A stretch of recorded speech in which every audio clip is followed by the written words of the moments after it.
Mike. We're doing the installation of the Fuel Tool FT250 fuel transfer device on a Jeep JK Wrangler. Now with anything you do, the most important part is the preparation. So let's start up here by depressurizing the fuel line. And it's real simple. This is what we're going to do. We're going to come over to the vehicle's fuel box, which is in the engine compartment. 2 clips right here. Pull back on the clips. Open up the fuse box. Inside the fuse box is a fuse puller. The tool comes right out. That'll come from the factory. You locate it right above the fuse for the fuel pump, which is this 20-amp yellow fuse right here. Push it on top.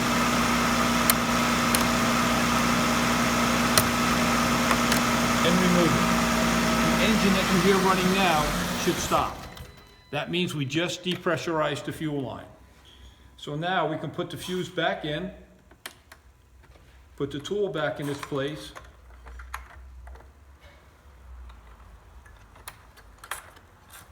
close the lid,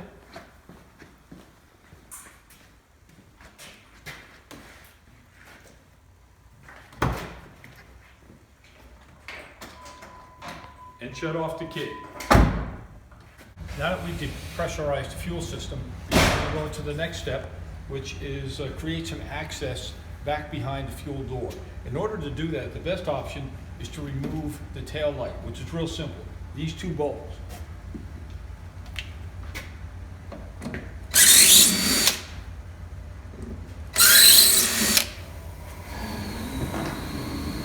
By doing that and moving it to the right just a little and pulling it out, the whole tail light removes. Come up to the connection here, press down on the clip, separate it from the harness, put it away. With that, you've now created access to behind the fuel shroud. Now if you can see up on top up here, up on above, there's a clip and there's a clip down below here. There's also 2 clips on the opposite side. If I can take my hand, well, the first thing to do is to remove the fuel cap, like so. Then come back over here to the top clip on the back side and push in. While doing that, pull out on the gas shroud.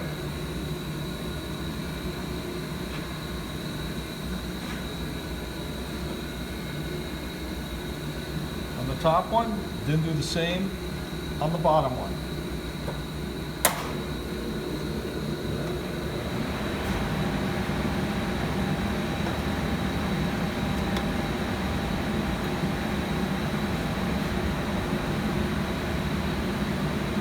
By doing so, we've released the back side of the gas shroud by taking it and pulling it towards the back and twisting it back and forth. We remove the entire shroud from the vehicle. That gives us total access.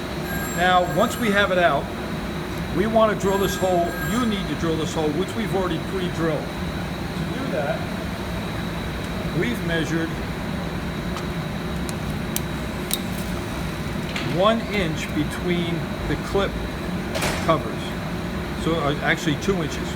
You want to go and measure just like this, which is 2 inches. You want to find the center point, which is 1 inch, right here. So mark that prior to drilling the hole. Then come to this angle and measure in 9/16 of an inch. When you do that, you'll create a cross section between this measurement and this measurement. At that cross section, you drill a 1/2 inch hole. Before you put the drill away, move the drill around just to open up that hole a little bit more, so the valve, which you will be installing later on, slides easily into the hole, just like that. So for now, we're going to pull that back out. We're going to replace this back onto the Jeep. Now inside the shroud, there's a rubber grommet right here that goes around. So removing it, that's what caused the back and forth action. We have to identify that that's going to be there putting it in. So we've got to move it back and forth just like we did before, and you'll hear it clip right in place. Put the cap on for now. close the door. Good to go. Now that most of the prep work is done, we want to install the fuel line. It's going to run from the vehicle's quick connect attachment that we will connect to, and we'll run the fuel line down along the frame, tie it into the fill neck, up the fill neck, into the shroud that we were working on before. So right now, we're going to take the fuel line, feed it right above where the connection is, and bring it over to the passenger side on top of the frame, right over here, and start to pull it through. We're going to continue feeding it behind any mounts.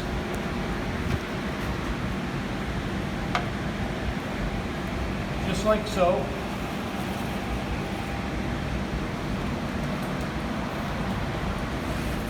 We're going to continue pulling the line all the way through.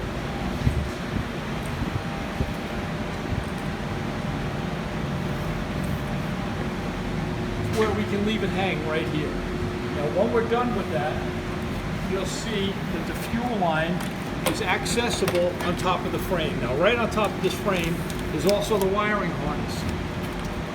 You can feel it when you put your hands up here. Best bet is to try to zip tie this to the wiring harness and keep it tucked up inside the frame that way.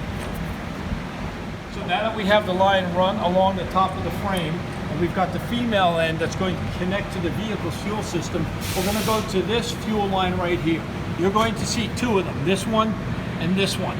This is the feed line, the pressurized line that runs from the tank to the engine. So this is made up of two locking devices, a safety lock, which has a little tab here and on the bottom. You're going to use your fingers to push up on them, pull it out, store it in a safe place.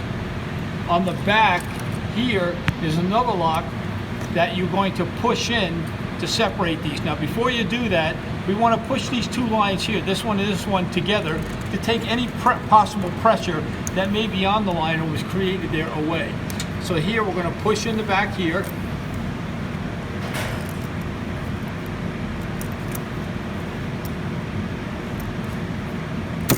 And separate the fuel line.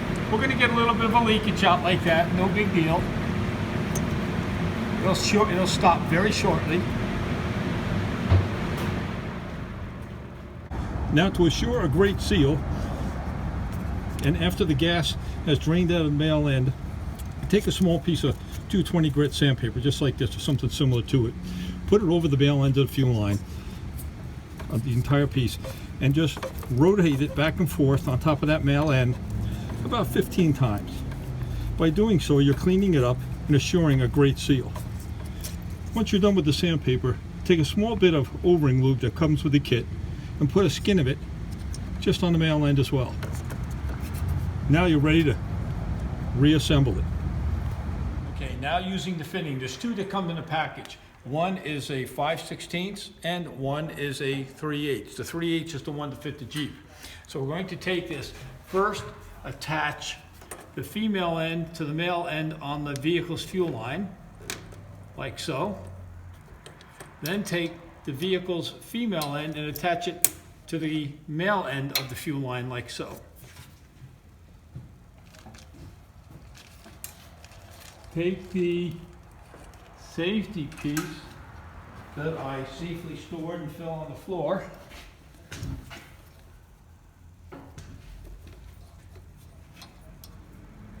We're going to reinstall that into the quick connect. So now you're all attached.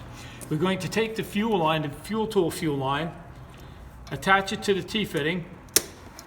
Now you're connected to the fuel line. All safe and sound. Okay.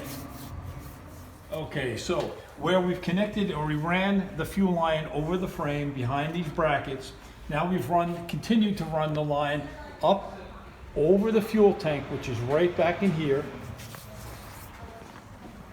We've gone ahead and already pre-run the line, run it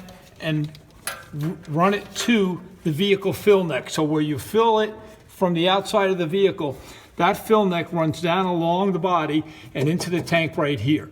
So we're going to take it, and just like the factory connection, we're going to attach it by zip ties along, not only to the harness, as we mentioned earlier, but zip tie it to the fill neck itself as it runs towards the driver's side of the vehicle. Then we've run it up along the top of the frame on the driver's side of the vehicle.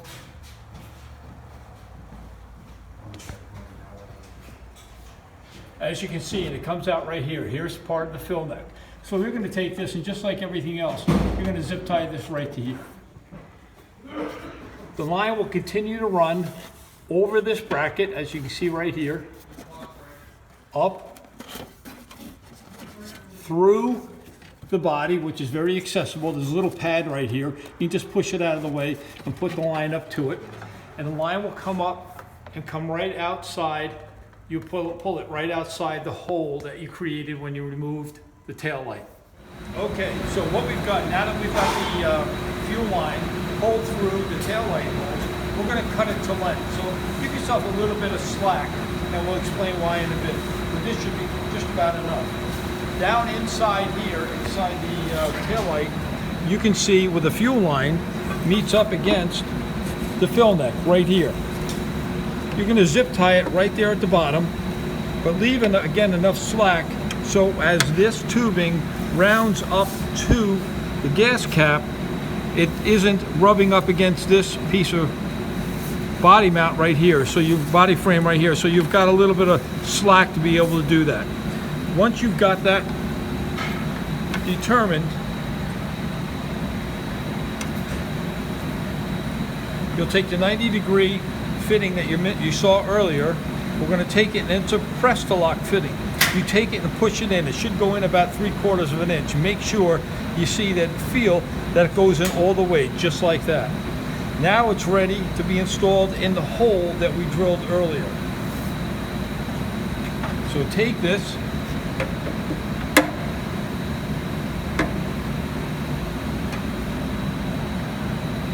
and feed this inside and work it so you can pull it through like so. Once that's through, you take the washer and the nut, keep your hand on the back of it, just keep a little bit of pressure.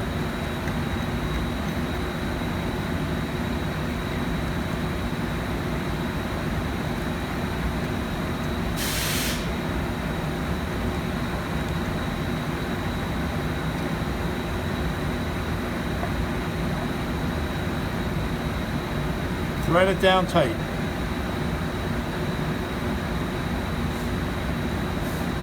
Okay, now that your fuel line is installed, your fitting is attached to the fuel line, and you fed the fitting through the hole that you pre-drilled earlier in the shroud, you're set to go. This is the portion from here back to the vehicle's connection at the fuel line that stays on the vehicle permanently. When you go to use a fuel tool, this item right here that comes with it, you'll come right over to this quick connect, push down on it, put up on it, and you're done.